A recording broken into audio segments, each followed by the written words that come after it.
రోజా బైరెడ్డి, సిద్ధార్థరెడ్డి అరెస్టుకు రంగం సిద్ధమవుతోందా?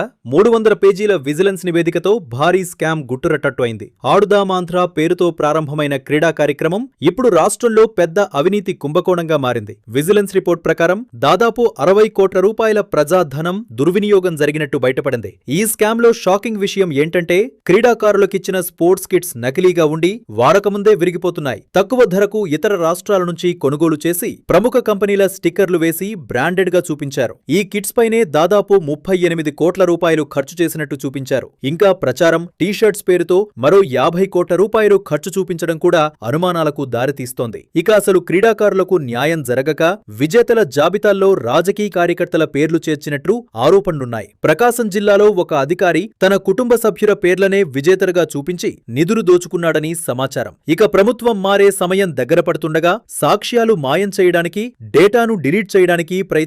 కానీ విజిలెన్స్ అధికారులు వాటిని రికవర్ చేసి నిజాన్ని బయటపెట్టారు. ప్రస్తుతం ఈ నివేదిక ముఖ్యమంత్రి వద్ద ఉంది. త్వరలోనే ఏసీబీ లేదా సిఐడి దర్యాప్తు ప్రారంభమయ్యే అవకాశం ఉంది.